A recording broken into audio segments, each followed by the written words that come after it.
আসসালামু আলাইকুম এভরিওয়ান, সবাইকে ওয়েলকাম জানাচ্ছি আজকের ক্লাসটিতে। তো অনেকদিন পরে তোমাদের সাথে আবার ক্লাসে চলে এলাম। সব কিছু ঠিকঠাক আছে কিনা তোমরা একটু কমেন্ট করে জানিয়ে দিও।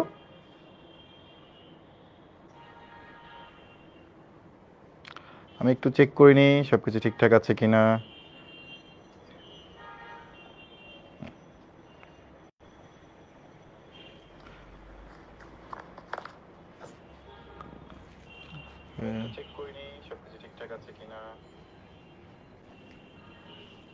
তো আজকে আমরা উচ্চতর গণিতের যে সম্ভাবনা চ্যাপ্টারটি আছে, তো এই চ্যাপ্টারটি আমরা আলোচনা করব। তোমরা সবাই কেমন আছো? সবার কি অবস্থা? আজ হার্ড ম্যাথ করায়েন। সম্ভাবনার মধ্যে তুমি হার্ড ম্যাথ খুঁজতেছ? ধন্যবাদ। তোমাদের সিলেবাসে যা যা আছে তাই করানো হবে, ঠিক আছে?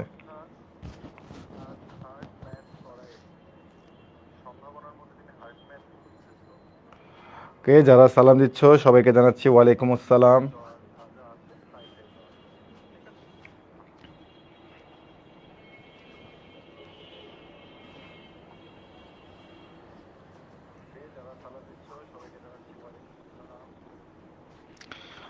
ভাইয়া কেমন আছেন? আলহামদুলিল্লাহ ভালো আছো, এবং আশা করি তোমরা সবাই অনেক অনেক অনেক ভালো আছো।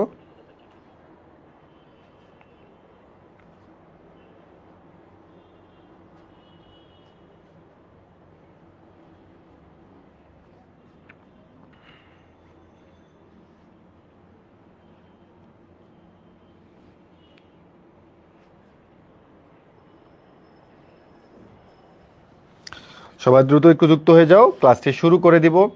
এবং তোমাদের সবার পড়াশোনার কি অবস্থা, সবার দিনকাল কেমন যাচ্ছে সেগুলো একটু জানাতে পারো। যশোর বোর্ডে হার্ড ম্যাথ আসে, তুমি যশোর বোর্ড থেকে ঢাকা বোর্ডে চলে এসো।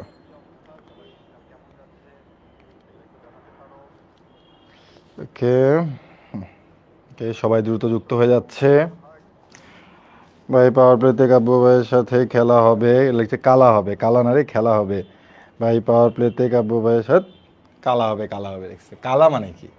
হ্যাঁ, মানুষরা তো এমনিতেই কালো, তারপর আবার তুমি বলছো কালা হবে মানে কি? আরো কালো হয়ে যাব?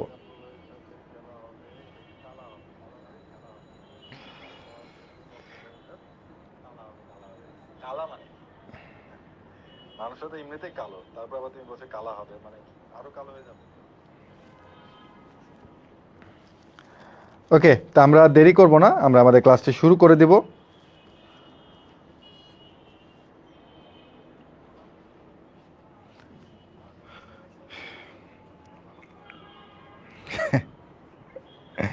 তোমাদের সাইম ভাই লিখছে কালা হবে।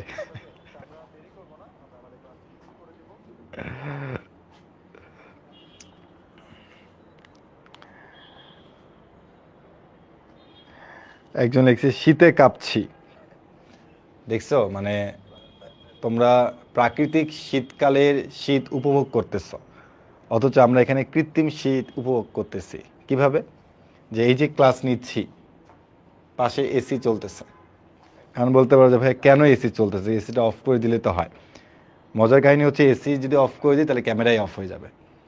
মানে আমার জন্য না, ক্যামেরার জন্য এসি লাগে। আর ক্যামেরার ক্লাসগুলো মানে ক্যামেরাটা ইউজ করা হয় কেন? তোমরা যেন খুব সুন্দর একটা ভিউ পাও আমাদের থেকে, ক্লাসে কোয়ালিটি যেন ঠিকঠাক থাকে, লাইটিং যেন ঠিক থাকে। তো সব কিছু মিলে ক্যামেরা ইউজ করতে হয়। নিচে অনেকগুলো লাইট দেওয়া আছে, পাশে এসি দেওয়া আছে। এখন আসলে এসির বাতাস আমরা খাই না, এখন এসি বাতাস খাই হচ্ছে ক্যামেরা। তো এখানে একটা লাইট এখনও দেয় নাই, এটা আমি একটু দিয়ে নিই লাইটটা।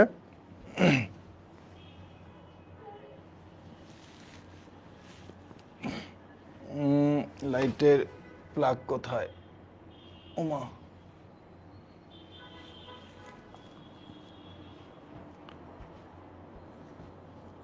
একটাও তো ফাঁকা নেই, লাইট দিব কোথায়?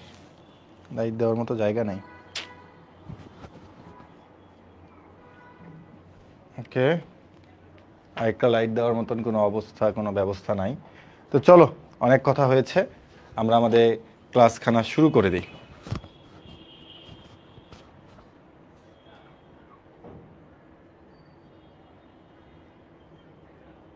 ওকে, তোমাদের কমেন্ট আবারও পরে চেক করব, এখন আর কমেন্ট চেক করব না, ফোন রেখে দিয়েছি, এখন শুধুমাত্র হচ্ছে আগে পড়াবো।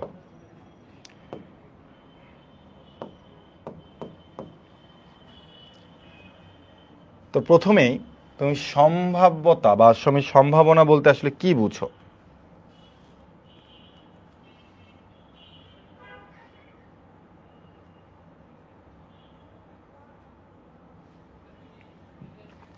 প্রথমে বেশ কিছু কথাবার্তা আছে, সেগুলোকে আমি স্কিপ করতেছি, সেগুলো তোমরা বই দেখলেই পারবা, তো সেগুলো নিয়ে বেশি কথাবার্তা না বলাই ভালো। তবে কিছু যে ঘটনা আছে, নিশ্চিত ঘটনা, অনিশ্চিত ঘটনা, তো এই জিনিসগুলো তোমরা আসলে বই পড়লেই বুঝতে পারবা জিনিসগুলো আসলে কি। নিশ্চিত ঘটনা মানে কি, যেটা নিশ্চিত ঘটবে সেটাকে আমরা নিশ্চিত ঘটনা বলি। যেমন সূর্য কোন দিকে ওঠে? পূর্ব দিকে উঠে। সূর্য পশ্চিম দিকে অস্ত যায়। এই যে ইউনিভার্সাল ট্রুথ যেগুলো আছে, এগুলো কিন্তু সবসময়ের জন্য তাদের সম্ভাবনা 1 হয়ে থাকে, বাট সব ক্ষেত্রে সম্ভাবনা কিন্তু 1 হয় না। যেমন আজকে আমার ক্লাসে আসার কথা ছিল 6টায়, আমি আসছি 6:05, তার মানে আমি কিন্তু 6টার দিকেও আসতে পারতাম, বাট আমি কিন্তু 6:05 চলে আসি। তার মানে তোমরা চিন্তা করছিলে যে ক্লাসটা 6টার দিকে হতে পারে, বা 6:05 বা 3 বা এরকম সময় শুরু হবে। তার মানে ফিক্সড কিন্তু একটা টাইম ছিল না, ফিক্সড টাইম ছিল, বাট ফিক্সড টাইমে কিন্তু সাধারণত লাইভটা শুরু হয় না, 1-2 মিনিট ডিলে হয়ে যায় অনেক সময়, তাই না? তো এখানেও কিন্তু একটা সম্ভাবনা কাজ করতেছে, তাই না? যে 6টার ক্লাস 6:01-2 মিনিটে শুরু হচ্ছে, তার মানে এখানে একটা সম্ভাবনা থাকতেছে।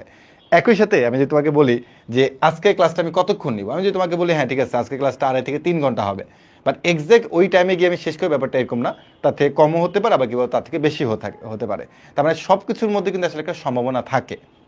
কালকে তুমি সকালে ঘুম থেকে উঠবা, তুমি অ্যালার্ম দিয়ে রাখছো 6টায়, তুমি কিন্তু 6টায় উঠতে নাও পারো, 6টার দিকে উঠতে পারো, আবার 6:01 বাজে যেতে পারে। তার মানে এখানেও কিন্তু একটা সম্ভাবনা আছে, মানে সব কিছুর মধ্যে কিন্তু একটা সম্ভাবনা থাকতেছে। বাট কিছু ক্ষেত্রে সম্ভাবনা থাকবে না, যেমন মানুষ মরণশীল, এটা সম্ভাবনা থাকবে না।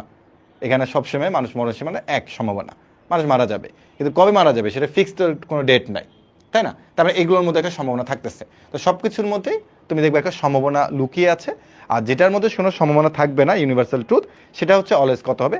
1 হচ্ছে। যেমন তোমরা এখন আমার ক্লাস করতেছো, আসলে তো করতেছো এখন, তো এখানে আর কোনো সম্ভাবনা নাই। হ্যাঁ, তো যাই হোক, তো আমাদের সম্ভাবনা যে সূত্রটা, সেই সূত্রটা হচ্ছে সম্ভাব্যতা মানে হচ্ছে উপরে হবে অনুকূল ঘটনাগুলো আর নিচে হচ্ছে মোট ঘটনা। তোমরা সাধারণত প্রত্যেকে কি বলা যায় মুদ্রা নিক্ষেপ করে আসছো, অনেকে বলে ভাই মুদ্রা নিক্ষেপ করে নাই।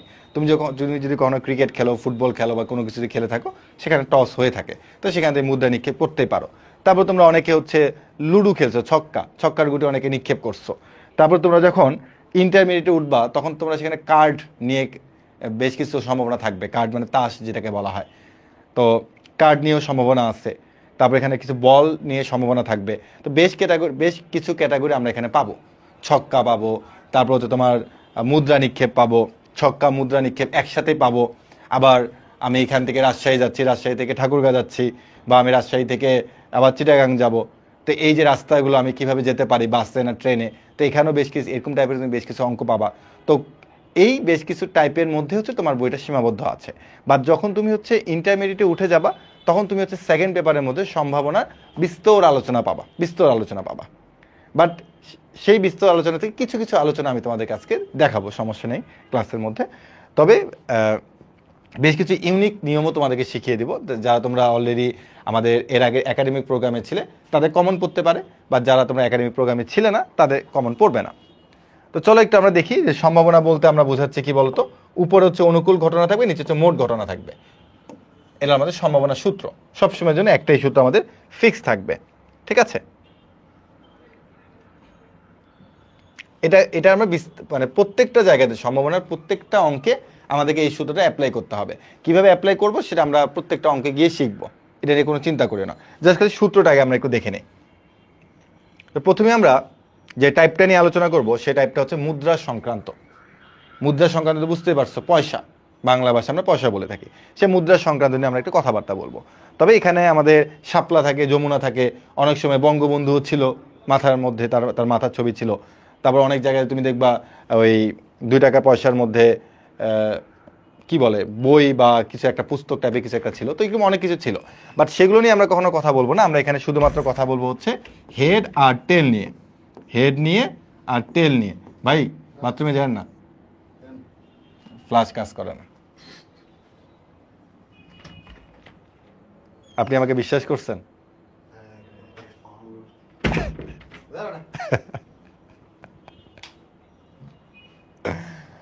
মুদ্রা সংক্রান্ত হেড আর হচ্ছে টেল, এটা নিয়ে আমরা কথা বলবো।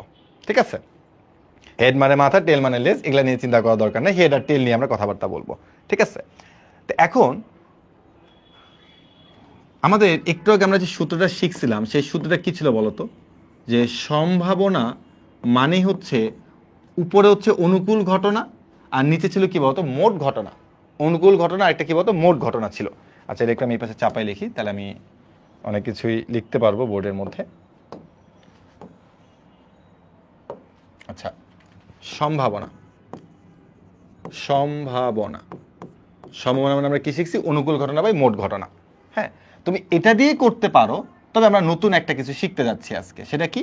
আমরা মুদ্রা সংক্রান্ত অঙ্কগুলোকে এই সূত্র দিয়ে করার চেষ্টা করব। একটা হচ্ছে NCR আর একটা হচ্ছে 2 টু দি পাওয়ার n। এখন তুমি বলো ভাই এই সূত্রটা আমার বইয়ের মধ্যে নাই, আমি কি এই সূত্র অ্যাপ্লাই করতে পারবো কিনা? উত্তর হচ্ছে অবশ্যই পারবা, কোনো সমস্যা নাই। তোমাকে আমি প্রত্যেকটা জিনিসের ব্যাখ্যা দিয়ে দিচ্ছি। ঠিক আছে, তো প্রথমে আসি হচ্ছে নিচেরটা নিয়ে, মোট ঘটনা। প্রথমে আমাকে বলো তো ভাইয়ারা যে মুদ্রার তল কয়টা? মুদ্রার তল কয়টা বলো তো ভাই? মুদ্রার তল হচ্ছে দুইটা। তল হচ্ছে কয়টা? দুইটা। একটা হচ্ছে হেড আর আরেকটা হচ্ছে কি বলতো টেল। তল হচ্ছে দুইটা। তো এই জন্য আমরা যখন তার মোট ঘটনা নির্ণয় করি, যখন আমরা বলি যে এই মুদ্রা সংক্রান্ত অঙ্কগুলোর মোট ঘটনা কি হবে, মোট ঘটনা, তখন আমরা খুব সহজে সেই মোট ঘটনা বের করে ফেলতে পারি 2 টু দি পাওয়ার n এই ফর্মুলা দিয়ে। 2 টু দি পাওয়ার n এই ফর্মুলা দিয়ে। তার তল যেহেতু দুইটা, এই জন্য বলা হয় 2। আর n মানে তুমি কয়বার নিক্ষেপ করতেছো। n মানে কি বলতো? কয়বার নিক্ষেপ করতেছো। n এর পরিচয় হচ্ছে কি বলতো? কয়বার নিক্ষেপ করা হচ্ছে। কয়বার নিক্ষেপ করা হচ্ছে। কয়বার নিক্ষেপ করা হচ্ছে, এই হচ্ছে আমাদের n এর পরিচয়। কারণ তুমি একবার না, তুমি 2 বার 3 বার 4 বার 5 বার যে কোনো সংখ্যক বার নিক্ষেপ করতে পারো। তাহলে n হচ্ছে তার পরিচয়, 2 টু দি পাওয়ার n। এবার চলে আসে ভাই এই NCR দ্বারা কি বোঝাচ্ছে? এই NCR দ্বারা আপনি কি বুঝাচ্ছেন এটা নিয়ে একটু আসে। NCR, NCR প্রথমত হচ্ছে এই যে একটু আগে লিখছিলাম যে n এর পরিচয় কি? n মানে হচ্ছে কয়বার নিক্ষেপ করা হচ্ছে। কয়বার নিক্ষেপ করা হচ্ছে। আর আর নিচে আর সি এর পরিচয় পরে দিচ্ছি। নিচের আর মানে হচ্ছে প্রশ্নে কি চাওয়া হচ্ছে। প্রশ্নে কি চাওয়া হচ্ছে। কি চাওয়া হচ্ছে আসলে বলতে এজ বা টি, মানে প্রশ্নে কয়টা এজ বা কয়টা টি চাওয়া হচ্ছে। আর সি আমরা কি পাবো? আমাদের কাছে যদি ক্যালকুলেটর থাকে তাহলে আমরা এইটা ক্যালকুলেটর থেকে আসলে বের করে ফেলতে পারবো। যে শিফট, এই যে তুমি সাপোজ লেখলা হচ্ছে n এর মান যদি তুমি বলো যে 3C2, 3 মানে হচ্ছে আমি কয়বার নিক্ষেপ করতেছি, আর 2 মানে হচ্ছে আমার কাছে কয়টা হেড বা কয়টা টেল চাচ্ছে সাপোজ ধরে নাও। তুমি এটা মানটা কিভাবে বের করবা ক্যালকুলেটর থেকে? তুমি প্রথমে আগে 3 চাপবা, 3 চাপবা, তারপর শিফট চেপে ভাগ চাপবা, শিফট চেপে ভাগ, শিফট চেপে যদি ভাগ চাপো তুমি দেখবে সি চলে আসছে। তারপর তুমি হচ্ছে 2 চাপো, 3C2 মানে হচ্ছে 3। তারপর আমি এটা পাইলাম কিভাবে বলো তো? 3 3 এর মতো রাখলাম, আর তারপর আমি একটা ভাগ চিহ্ন দিলাম, সরি, তারপর আমি সি পাবো কিভাবে বলো তো? চলো লিখলাম না, 3C2 মানে হচ্ছে 3। তার মানে সি মানে হচ্ছে তুমি হচ্ছে শিফট চেপে ভাগ চাপবা, তাহলে তুমি সি পেয়ে যাবা। দেখো এই যে শিফট চেপে ভাগ, সি চলে আসবে, সি চলে আসবে। এই 3C2 মানে 3। তো এখন এটা আমরা আসলে অঙ্কের মধ্যে কিভাবে অ্যাপ্লাই করবো সেটা এখন এক এক করে দেখবো। তার মানে আমাদের যদি কখনো মুদ্রা সংক্রান্ত অঙ্ক তারা দিয়ে থাকে, আমরা হচ্ছে ওই যে নমুনা ক্ষেত্র তৈরি করে, বা নমুনা ক্ষেত্র তৈরি করতে বলে তো করে ফেলবো, প্রশ্নের মধ্যে করতে বলছে, বা যদি কখনো আমাদেরকে নমুনা ক্ষেত্র তৈরি করতে না বলে, তখন আমরা খুব সহজে এই অঙ্কগুলো এইভাবে করে ফেলতে পারি যে উপরে হচ্ছে NCR আর নিচে হচ্ছে কি বলতো 2 টু দি পাওয়ার n। এই সূত্র দিয়ে খুব সহজে অঙ্কগুলো সলভ করা যায়। এখন আমরা হচ্ছে একটা একটা করে অঙ্ক দেখলে আমাদের জিনিসটা আরও বেশি ক্লিয়ার হয়ে যাবে। ঠিক আছে, চলো আমরা একটা একটা করে দেখার চেষ্টা করি। যতটুকু বোঝানো হয়েছে ততটুকু তোমরা বুঝতে পেরেছো কিনা আমি সেটা একটু আগে দেখে নিই, তারপর আমি পরবর্তীতে চলে যাই।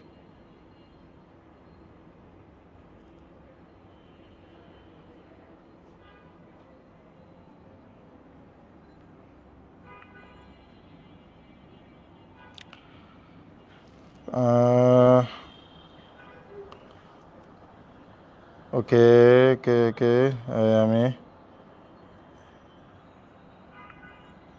ওকে এবার চলে আসে। দেখো কি বলছে, একটি নিরপেক্ষ মুদ্রাকে 5 বার নিক্ষেপ করা হলে উপরের পিঠে, সাধারণত আমরা একটা যদি টস করে থাকি আমরা সাধারণত উপরের পিঠটা দেখি, নিচেরটা দেখতে যাই না, এই জন্য বলেছি উপরের পিঠে 3টি এজ পাওয়ার সম্ভাবনা, 3টি টেল পাওয়ার সম্ভাবনা। তাই দেখো একটা মুদ্রাকে 5 বার নিক্ষেপ করা হয়েছে, তার মানে ব্যাপারটা এরকম না যে আমাকে ওই নমুনা ক্ষেত্র তৈরি করতে হবে, আমাকে নমুনা ক্ষেত্র তৈরি করা লাগবে না, নমুনা ক্ষেত্র ছাড়াই আমি অঙ্কটা করতে পারবো। কিভাবে চলো একটু দেখি। প্রথমত তোমাকে তারা এখানে বলছে একটি মুদ্রাকে 5 বার নিক্ষেপ করা হয়েছে, তাহলে কয়বার নিক্ষেপ করেছে? 5 বার। তাহলে আমি এখান থেকে বলতে পারি যে আমার এন এর মান হচ্ছে কত? 5। এন এর মান হচ্ছে কত? 5। এটা আমি পেয়ে গেছি, এন এর মান আমার 5। তাহলে আমি এখান থেকে মোট ঘটনা আমি বলতে পারি 2 টু দি পাওয়ার 5। এটা আমার কি বলতো? মোট ঘটনা 2 টু দি পাওয়ার 5। এটা মোট ঘটনা তো মোট ঘটনা সবারই সেম থাকবে, মানে একটা প্রশ্নের আন্ডারে যতগুলো অঙ্ক থাকবে সবারই মোট ঘটনা সেম থাকবে, কিন্তু অনুকূল ঘটনা সেম থাকবে না। মোট ঘটনা একই থাকবে কিন্তু অনুকূল ঘটনা চেঞ্জ হয়ে যাবে। কেননা আমি দেখো আর এখানে কি বলছি যে প্রশ্নে কি চাওয়া হচ্ছে, তার মানে আমার এই হরে বা এইখানে কিন্তু আর নাই, আর আছে কিন্তু লবে, তারপর আমার এই লবটা চেঞ্জ হবে, হর কিন্তু সবসময় একই থাকবে।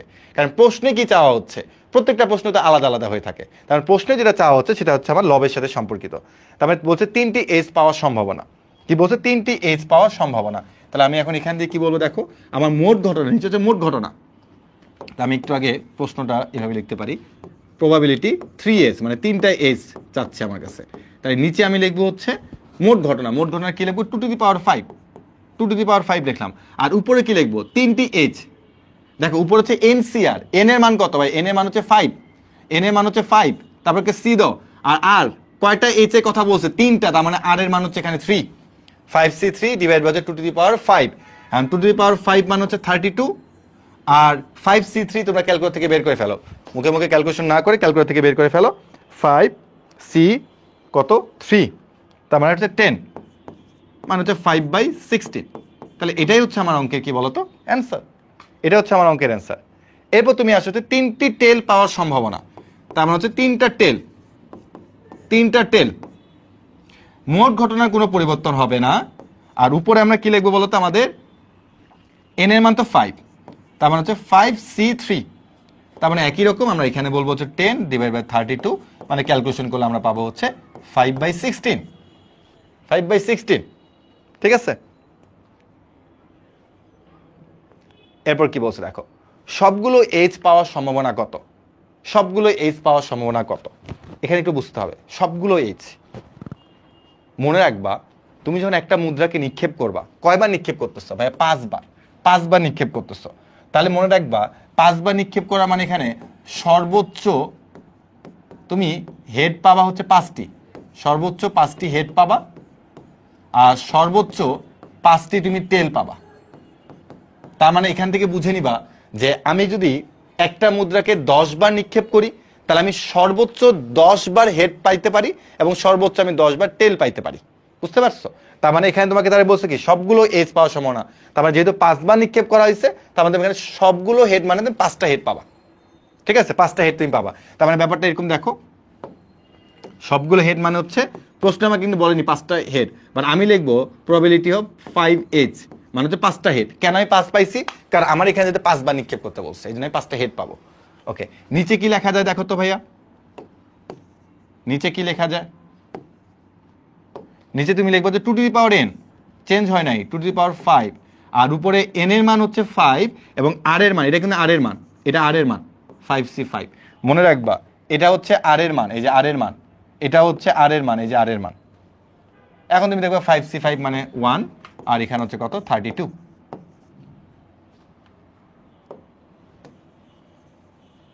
ওকে, তার মানে 5 বার নিক্ষেপ করা মানে আমি 5টা হেড পাবো, একবার 5টা হেড পাবো, সর্বাধিক 5টা হেড একবারই পাবো। একটিও এইচ না পাওয়ার সম্ভাবনা কত? এইচ তুমি একটাও পাবা না, এইচ তুমি একটাও পাবা না। তাহলে আমি এখানে কি বলতে পারি, আমি যদি একটিও এইচ না পাই তাহলে আমি অবশ্যই কি শূন্য এইচ পাবো। শূন্য এইচ কয়টা কথা আছে, যেখানে 5টা টি থাকবে সেখানে কিন্তু কোনো এইচ থাকবে না। তার মানে একটিও এইচ না মানে হচ্ছে শূন্য এইচ পাবো, এটা আবার হাইড্রোক্সাইড বা কিছু বলিও না। তাহলে আমি এখানে বলবো হচ্ছে 5C0 divide by 2 to the power 5, তাহলে উপরে হচ্ছে 1 আর নিচে হচ্ছে কত 32। তাহলে এই হচ্ছে অ্যান্সার। ক্যালকুলেটর চাপলে তুমি অ্যান্সার পেয়ে যাবা, 5C0 চাপে অ্যান্সার পেয়ে যাবা 1। এরপরে গেলে একটু বেশি ইম্পর্টেন্ট, কমপক্ষে 3টি এইচ পাওয়ার সম্ভাবনা, বড় জোর 2টি এইচ পাওয়ার সম্ভাবনা। কমপক্ষে এটা মানে বুঝতে হবে, তোমাকে আমি বললাম তুমি কমপক্ষে 2টা প্রশ্নের উত্তর করবা, কমপক্ষে 2টা। তার মানে এই 2-এর নিচে তুমি নামতে পারবে না। কম মানে কি, তুমি এটা নিচে নামতে পারবে না, তোমাকে উপরে উঠতে হবে। তোমাদের ইয়ার সময় তোমাদের ওই ক বিভাগ খ বিভাগের সময় লেখা থাকে কমপক্ষে 2টি প্রশ্নের উত্তর দিতে হবে। তার মানে তুমি চাইলেও কিন্তু একটা প্রশ্নের উত্তর দিতে, তোমাকে 2টা দিতে হবে বা তার থেকে বেশি উত্তর দিতে হবে। কমপক্ষে মানে মনে রাখবা 2 বা তার থেকে বেশি। তো এখানে তারা তোমাকে বলছে কমপক্ষে 3টি এস পাওয়ার সম্ভাবনা। তো কমপক্ষে 3টি এস, কমপক্ষে 3টি এস মানে 3টা এস থাকা লাগবে এবং তার থেকে বেশি থাকলে আরো ভালো। তার মানে কমপক্ষে 3টা এস মানে হচ্ছে গ্রেটার দেন অর ইকুয়াল। তার মানে মনে রাখবা কমপক্ষে 3টা এস, তার মানে 3টা এস তো থাকবেই। এর বাহিরে 4টা এইচও থাকতে পারে, 5টা এইচও থাকতে পারে, 6টা এইচ হওয়ার কিন্তু কোনো সম্ভাবনা নাই। কেন নাই? কারণ যেহেতু 5 বার নিক্ষেপ করতে বলা হয়েছে, তার মানে 6 হওয়ার সম্ভাবনা নাই। তার মানে কমপক্ষে 3 মানে 3 থেকে শুরু করে তোমাকে বাড়তে থাকতে হবে। কত দূর পর্যন্ত পারবো?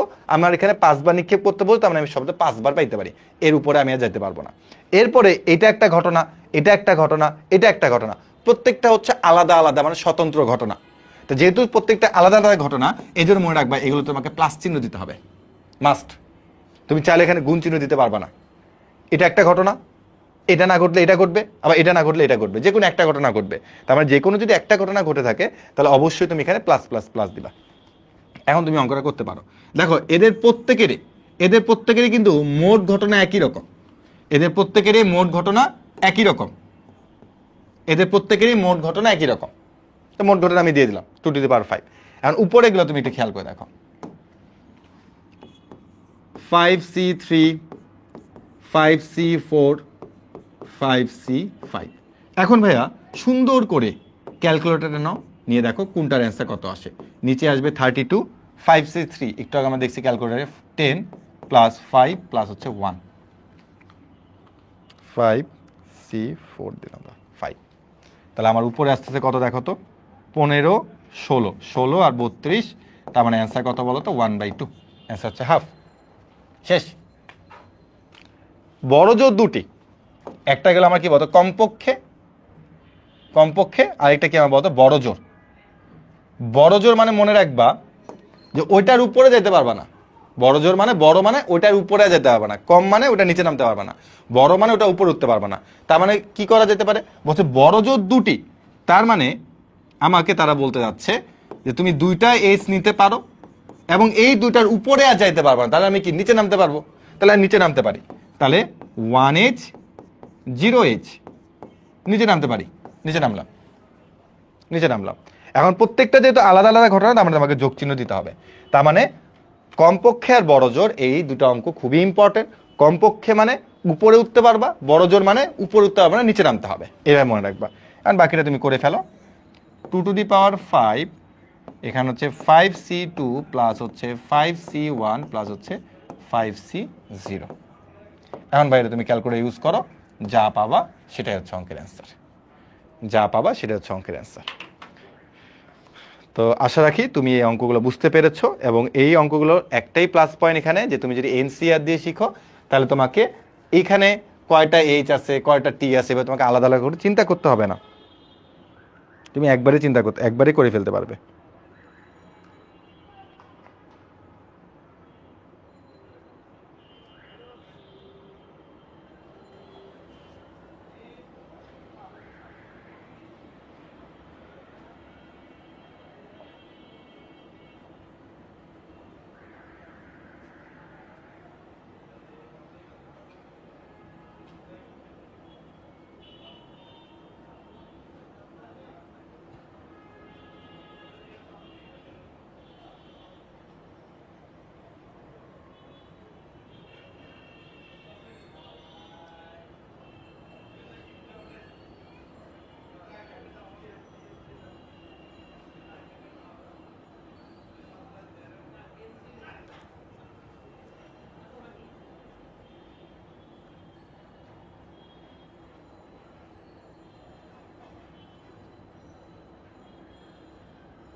ওকে, সবাই বুঝতে পারছো কিনা একটু জানাও।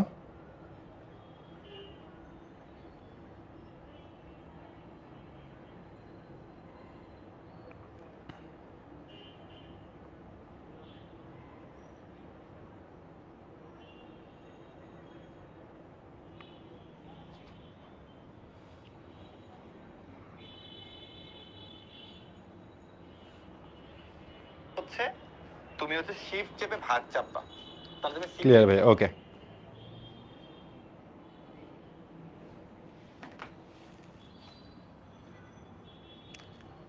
এবার আসো ছক্কা সংক্রান্ত, মুদ্রা সংক্রান্ত সে, এবার আসো ছক্কা সংক্রান্ত। আগে বলো তো ভাইয়া ছক্কার তল কয়টা, এটাকে তোমাকে বলতে হবে যে ছক্কার তল কয়টা। এটা আমরা প্রত্যেকে জানি মুদ্রার তল 2টা, ছক্কার তল হচ্ছে 6টা, কারণ ছক্কায় 1 2 3 4 5 6 এটা থাকে, তাই না? তার মানে ছক্কার তল হচ্ছে 6টা। তো আমরা ওকে, আগে বলো ছক্কার তল কয়টি? ছক্কার তল হচ্ছে 6টি।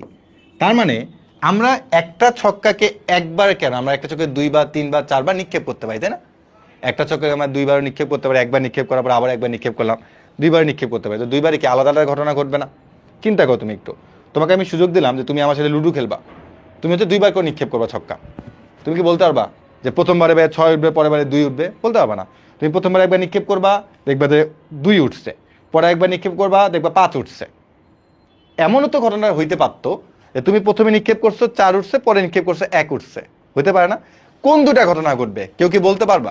না ভাই, এটা বলতে পারবো না, এটা বলা সম্ভব না, তাই না?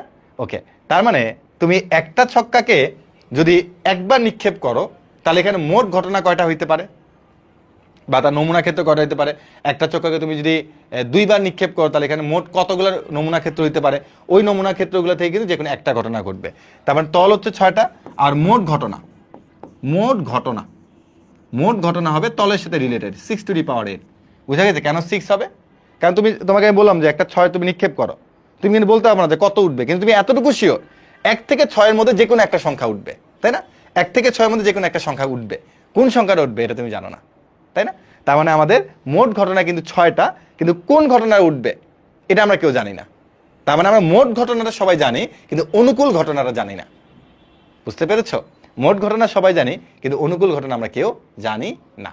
আমরা প্রত্যেকে জানি যে আমাদের পরীক্ষা হচ্ছে 100 মার্কের, এটা মোট ঘটনা, যে 100 মার্কের পরীক্ষা, কিন্তু 100-র মধ্যে কত পাবা তুমি, এটা কি তুমি জানো? এটা হচ্ছে না, ওটা হচ্ছে অনুকূল ঘটনা। বুঝতে পেরেছো?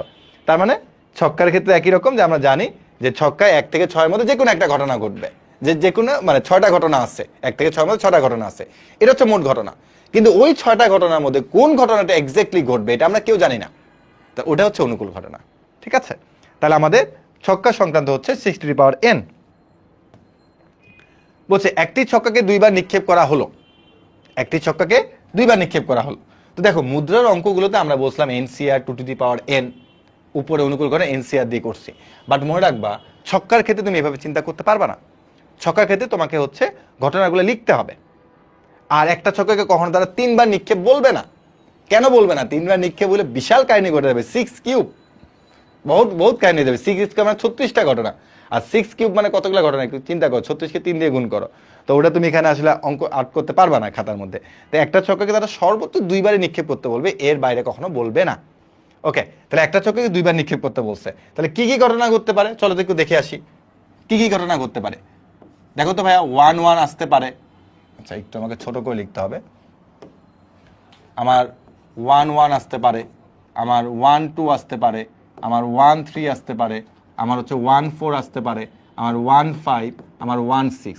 মানে ব্যাপারটা এরকম না যে 14 15 16, ব্যাপারটা হচ্ছে এরকম প্রথম ছক্কায় 1, দ্বিতীয় ছক্কায় 1, মানে প্রথম নিক্ষেপ করলাম 1 পাইছে, পরে নিক্ষেপ করছে 2 পাইছে, এরকম ঘটনা ঘটতে পারে। মানে প্রথম নিক্ষেপে 1, পরে নিক্ষেপে 3, এভাবে ঘটনাগুলো আমি বলতেছি। এরকমও ঘটনা ঘটতে পারে 2 1, 2 2, 2 3, 2 4, 2 5, 2 6, 3 1, 3 2, 3 3, 3 4, 3 5, 3 6। তারপর হচ্ছে 4 1, 4 2, 4 3, 4 4, 4 5, 4 6। তারপর হচ্ছে 5-1, 5-2, 5-3, 5-4, 5-5, 5-6, তারপর হচ্ছে 6-1, 6-2, 6-3, 6-4, 6-5, 6-6। এই হচ্ছে আমার ঘটনা। তুমি একটু তাকায় দেখো, এখান থেকে যে কোনো একটা ঘটনা তোমার ঘটতে পারে। তুমি যদি একটা ছক্কাকে পরপর 2 বার নিক্ষেপ করো, তাহলে এই যে ঘটনাগুলো লিখছি, এই ঘটনাগুলোর সাথে একটা ঘটনা তোমার মিলে যাবে। তার মানে তুমি যদি একটা ছক্কাকে 2 বার নিক্ষেপ করো, তোমার কাছে এরকম 36টা ঘটনা থাকবে। এই 36টা ঘটনার মধ্যে একটা ঘটনা ঘটবে, 36টা ঘটবে না, একটা ঘটবে। তোমার কপালে এটাও ঘটতে পারে, প্রথম ছক্কায় 3, পরের ছক্কায় 5। কারো ঘটনা এটাও ঘটতে পারে যে অনেকে বলে না যে 2 ছক্কা উঠে গেছে, তার মানে সে 2 বার নিক্ষেপ করছে, 2 বার সে 2টা ছক্কা পাইছে। আর কারো কপাল এমন খারাপ থাকবে, যে তোমাদের ইয়াসিন ভাইয়ের মতন কপাল, যার কপালে হচ্ছে প্রথমে 1 পাইছে, পরেও 1 পাইছে, 1 আর 1 পাইছে। তার মানে এরকম যে কোনো একটা ঘটনা তোমার সাথে ঘটে যেতে পারে। তার মানে এই 36টা ঘটনা বাইরে কোনো ঘটনা ঘটবে না, বাট যে কোনো একটা, মানে এর বাইরে কোনো ঘটনা ঘটবে না, বাট এগুলোর মধ্যে যে কোনো একটা ঘটনা ঘটবে। ঠিক আছে, এবার দেখো আমাকে প্রশ্নে কি বলছে।